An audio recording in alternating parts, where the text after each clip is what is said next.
moi.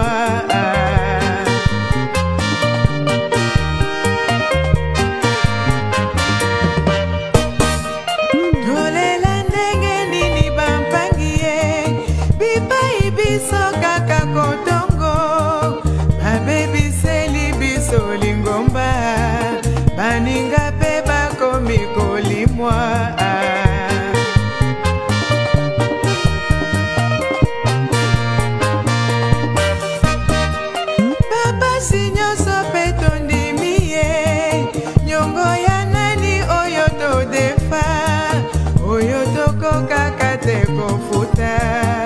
Batika bamakiza bafanda na nyango toboma, totongoko batote lisumu nini tosala.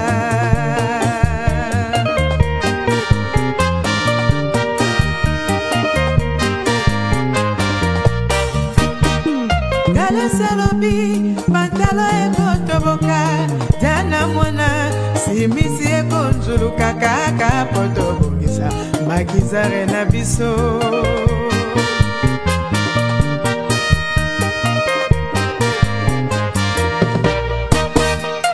Toko tuna kaka na Nzambe, toko senge kaka na Yesu, toko bondelaka na Nzambe na nyango toboma, totongoko batote lisumu nini tosala.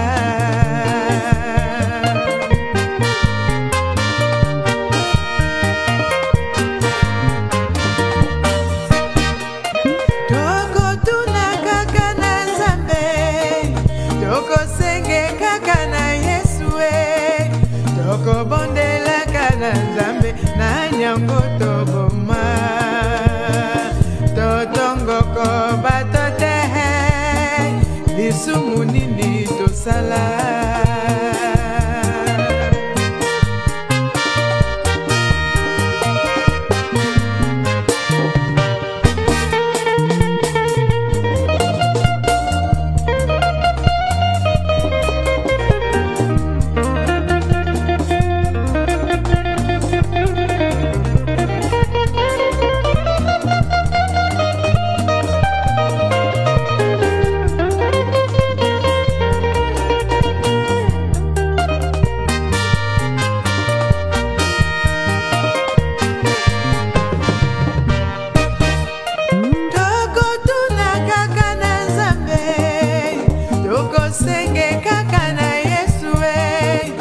Toko bondelaka na Nzambe na nyango toboma, totongoko batote lisumu nini tosala.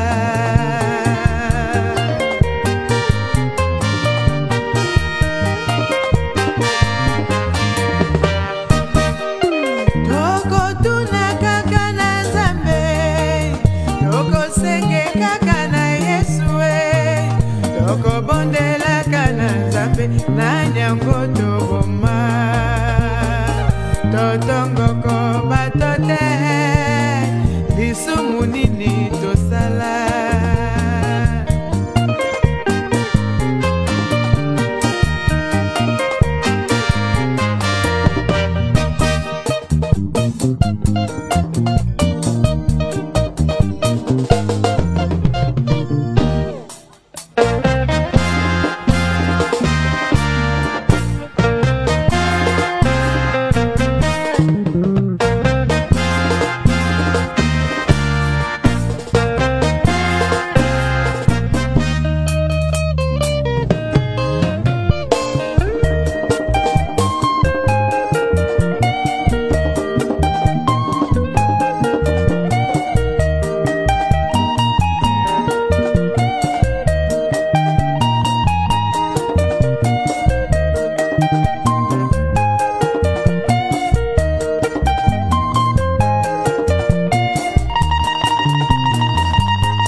Mesdames, Messieurs, peuple congolais, chers membres de la diaspora, individuellement et collectivement, du nord au sud, de l'est à l'ouest et au centre, tant au niveau citoyen qu'intellectuel, politique, militaire, religieux et ou spirituel, je vous informe qu'être citoyen, c'est d'être informé. Et pourquoi? C'est parce que l'ignorance est la pire des souffrances. Le savoir et les connaissances vous libèrent. Pour info, ça chauffe entre Paul Kagame, grillé et au crépuscule, et la Belgique, dont il vient de suspendre sa coopération de développement. En effet, le Rwanda annonce la suspension de sa coopération de développement avec la Belgique.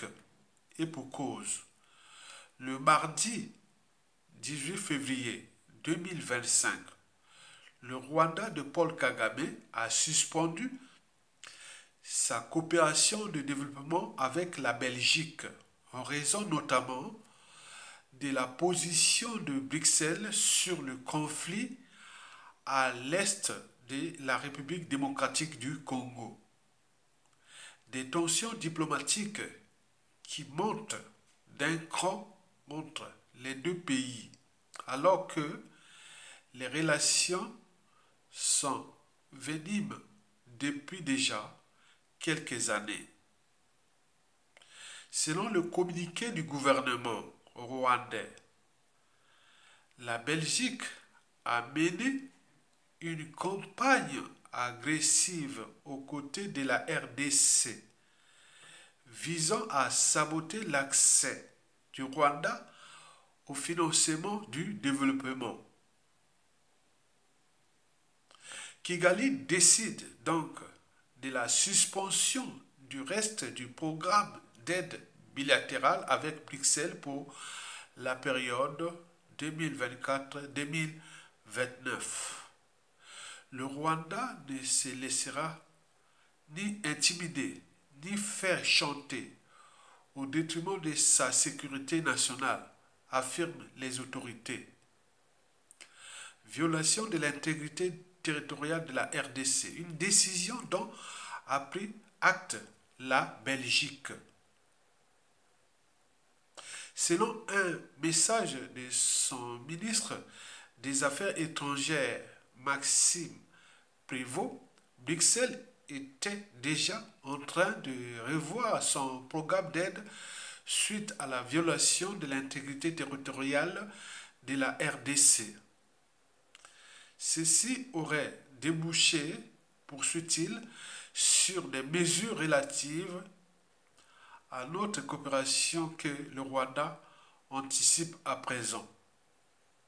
Sans ambassadeur, les relations diplomatiques entre les deux pays sont tendues depuis ces dernières années.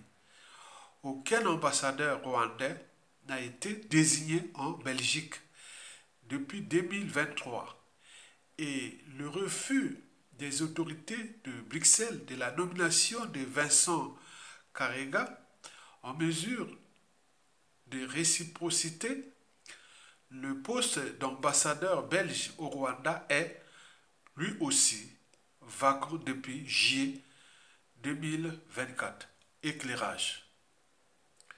De ce qui précède, mesdames, messieurs, peuple congolais, chers membres de la diaspora, le saviez-vous que cette suspension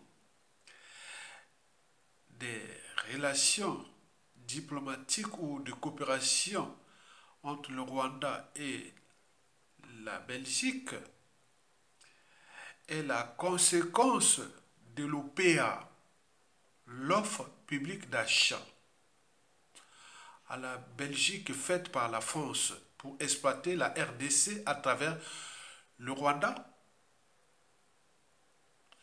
Une histoire de dingue qui risque de se terminer très mal entre la France et la Belgique. Et pourquoi?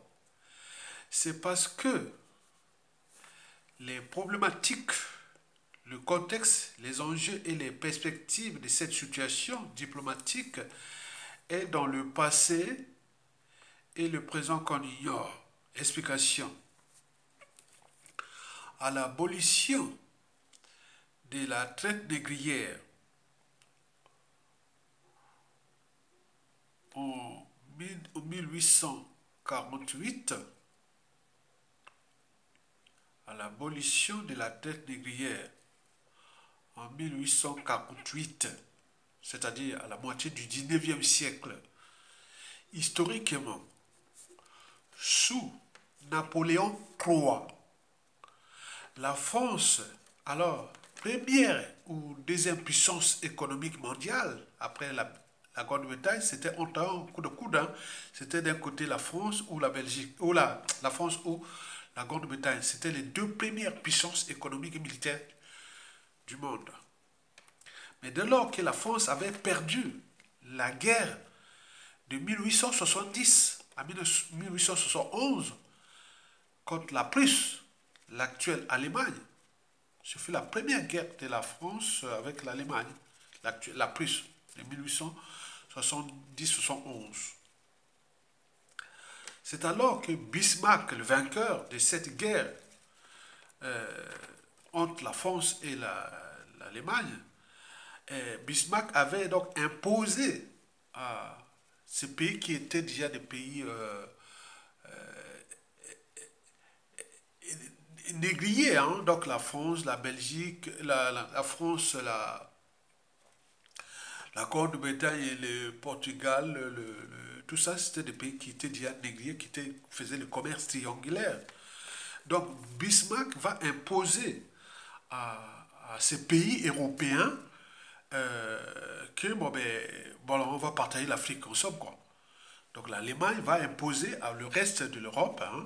Bon, il y avait 10 pays, on parle de 10 pays qui avaient participé, mais la Pologne était aussi présente, mais elle avait refusé d'avoir des colonies en Afrique. La Russie actuelle était aussi présente, mais elle avait refusé d'avoir des colonies en Afrique, sachant que c'est la Russie qui avait empêché les Européens de coloniser de coloniser l'Éthiopie. Hein, l'Éthiopie, c'est pour cela que les Éthiopiens sont toujours alliés historiquement à la Russie, puisque la Russie fut le pays qui avait empêché les colons européens de coloniser, d'esclavagiser ou de coloniser l'Éthiopie. Ce fut en 1830, hein, l'histoire de l'Éthiopie. Donc c'est pour cela que l'Éthiopie n'a jamais été colonisée. Donc il y avait une dizaine de pays qui avaient accepté, mais bon, quand on fait la comptabilité des pays qui avaient des colonies en Afrique, premièrement la Grande-Bretagne, deuxième la France, troisième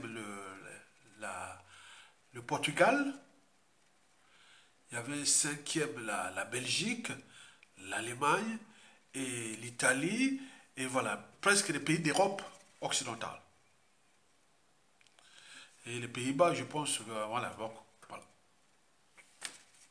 Et c'est ce qu'on appelait la conférence de Berlin, qui en fait était la conférence du Congo, hein, du royaume Congo, avec K.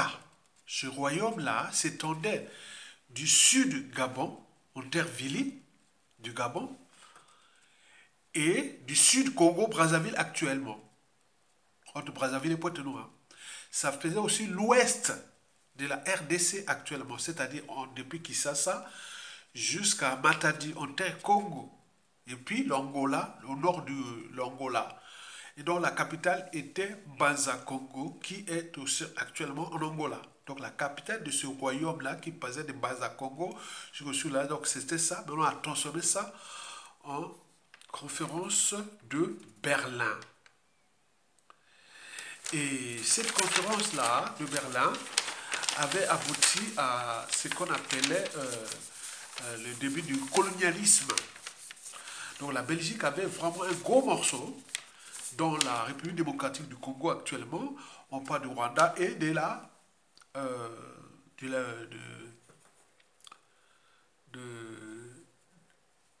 du Burundi. Donc il y avait la RDC là, le Burundi et la, qu'on appelle la RDC, le Burundi et le Rwanda. Et la France avait ces pays-là qu'on connaît, l'Afrique équatoriale française, et dont la capitale était à Brazzaville chez nous, et l'Afrique occidentale française, dont la capitale était à Dakar. Mais il y avait aussi Madagascar, hein, et puis l'Afrique du Nord. Ça, c'était la France. La France avait les gros morceaux, hein, avec la grande médaille de l'Afrique. Et donc, ça, c'est qu'on va appeler le début de la colonisation européenne en Afrique et le début d'un premier ordre mondial. Je vous dis qu'il y a eu 4 ordres mondiaux depuis 1885, depuis la fin de cette conférence Congo ou la conférence de Berlin, le partage de l'Afrique. Donc nous avions eu ce premier ordre mondial dominé par les Européens de 1885 à la fin de la Deuxième Guerre mondiale. Deuxième Guerre mondiale en 1945. Notons au passage qu'à la fin de la Première Guerre mondiale, à la Société des Nations, à Versailles ici, la France avait perdu, le français avait perdu la langue, avait perdu le titre de langue des traités internationaux. C'est-à-dire avant 1922, tous les traités internationaux, cherchez vous-même depuis le 18e siècle jusqu'au 19e siècle, c'était toujours qu'en français.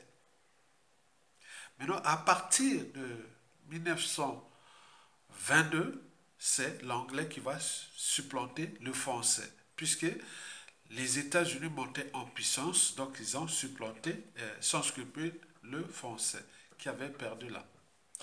Et donc, le premier ordre mondial de 1885 à 1945, et donc ça a permis à ces pays européens d'exploiter l'Afrique, dont on connaît hein, tout ce qui s'est passé hein, en Afrique dont on parle. Et cet ordre mondial-là va être périmé à la fin de la Deuxième Guerre mondiale. 1885-1945, premier ordre mondial sur le partage de l'Afrique. 1945 à 1989, ce fut là le deuxième ordre mondial. Retenez bien, hein, parce que les Européens, les Occidentaux fonctionnent sur des règles qui tiennent du droit et tout compagnie. Donc nous, on dit à un ami, bon, on te tape sur les épaules, on dit, mon frère, mais c'est pour vous avoir, mais c'est pas ça. Donc ils commencent toujours par les règles. Donc il faut, avec eux, il faut toujours avoir l'esprit des règles. De 1885 à 1945, premier ordre mondial. Maintenant, de 1945 à 1989, la chute du mur de Berlin, ou de la fin, entre guillemets, de la guerre froide. Et donc, cet ordre-là, c'est l'ordre que j'appelle l'ordre de la guerre froide, quelque part. Et donc, cet ordre-là va avoir 5 points importants. Il faut retenir de cet ordre pour comprendre comment évoluer. 5 points importants. Le premier point important sur 5, c'est que bon, ben, les États-Unis vont dominer le monde, vont être avec la Russie au coude à coude. Donc, premier point important sur 5, les États-Unis vont être le gendarme du monde pour contrer l'Union des républiques socialistes soviétiques, l'URSS, les rideaux rouges comme ils appelaient. Donc il y avait entre l'URSS et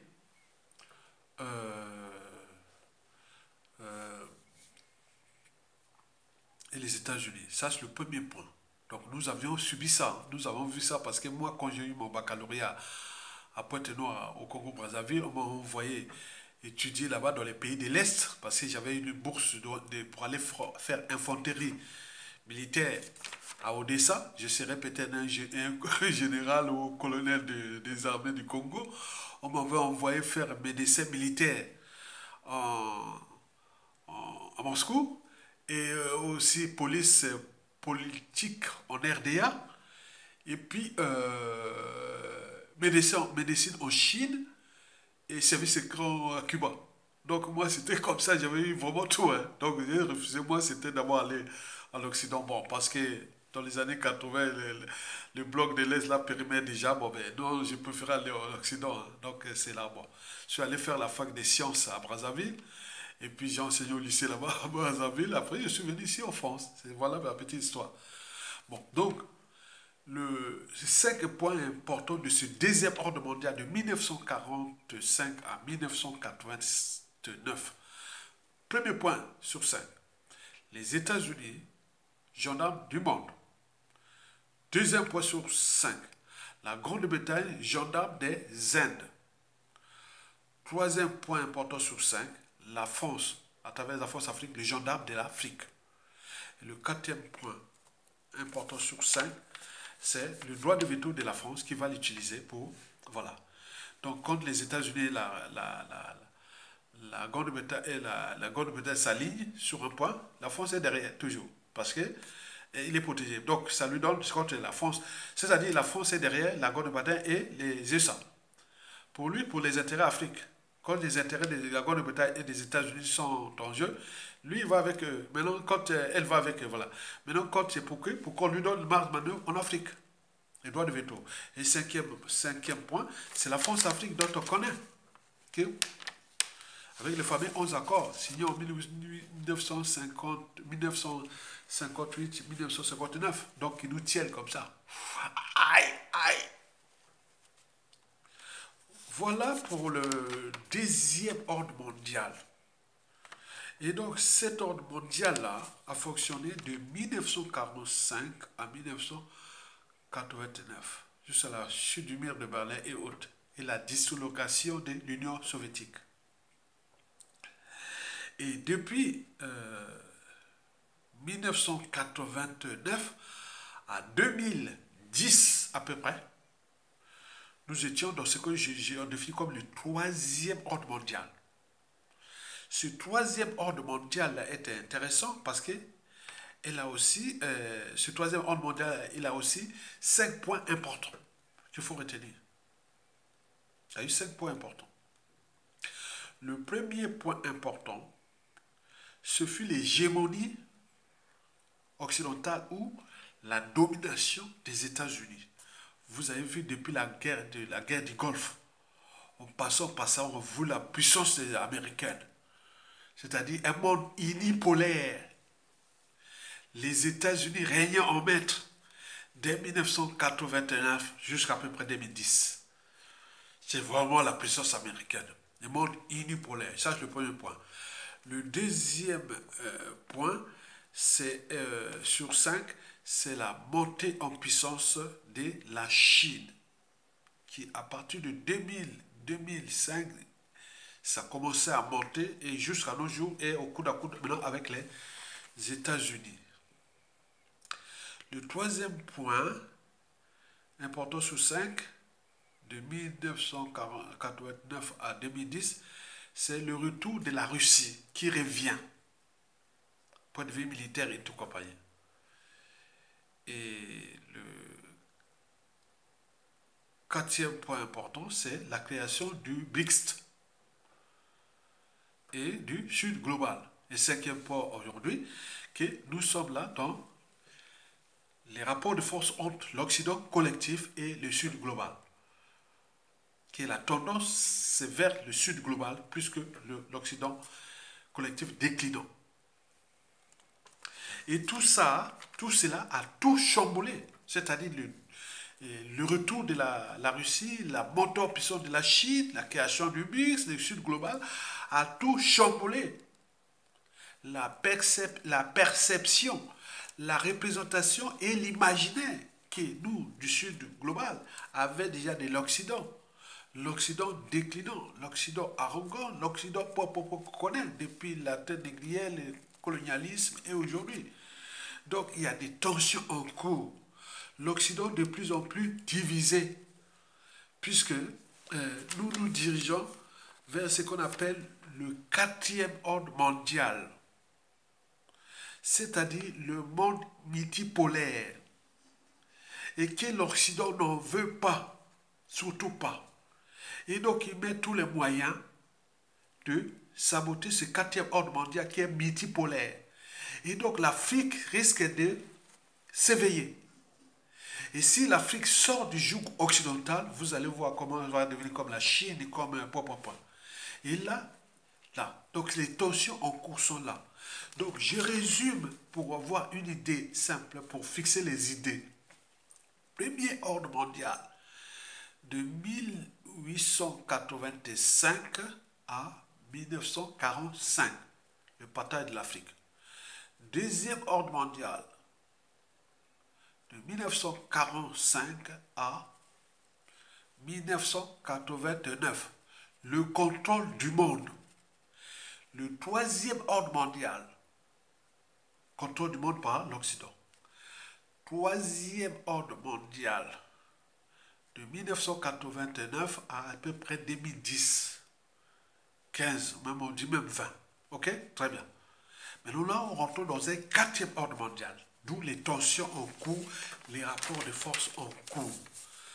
Par conséquent, de ce qui précède, la France qui continue à jouer, la France aujourd'hui continue à jouer avec ces ordres-là qui sont déjà périmés. La France joue en Afrique avec le premier ordre mondial, le deuxième ordre mondial et le troisième ordre mondial, périmés. Le troisième ordre mondial, le deuxième et le troisième ordre mondial, c'est la France-Afrique. Et donc il dit, bon, les Européens, laissez-moi, je connais l'Afrique, et c'est moi qui gère tout, je vous protège, on protège les intérêts de l'Afrique. La France, l'intérêt européen et tout comme ça. Les autres, oh, mais non. C'est pour cela que, bon, ils n'ont pas toutes, les pays européens n'ont pas tous l'histoire avec l'Afrique, la même histoire avec l'Afrique qu'est la France. Et donc là, la France qui, bon, ben, moi c'est maintenant l'Europe, puisque la Grande-Bretagne n'est plus là, c'est moi, l'Allemagne obtempère et tout compagnie, et donc c'est lui qui occupe de l'Europe et de tout ça en Afrique. Et là, les autres disent, ah non mais attends, ça commence à bien faire, puisque la France est désormais de plus en plus grillée en Afrique, et notamment dans son propre précaré, et notamment avec ce qui se passe en Afrique de l'Ouest, et qui va se chambrer en Afrique centrale. Et donc là, ça commence à bien faire. Donc la diplomatie suicidaire, néocolonialiste de la France en Afrique ne passe plus, même au sein des pays européens. Puisqu'il a pris la Belgique, hein, le PA que je parlais, l'offre publique d'achat, il a pris la Belgique, c'est moi qui s'occupe de ton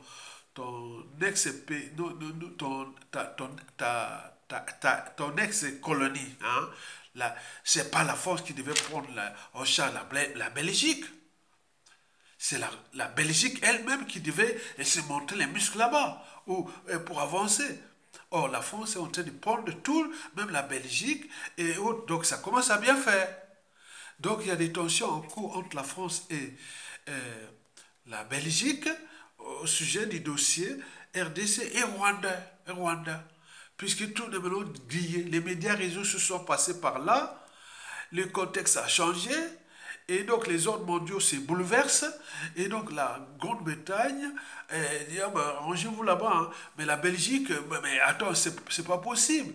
Donc là, ce que je vous parle là, la décision de la Belgique vis-à-vis du Rwanda n'arrange pas la situation française. Donc entre eux, même au sein de l'Union européenne, donc il y a des tensions. Donc aujourd'hui, la France ne voit pas de bon oeil les positions de Bruxelles vis-à-vis du Rwanda.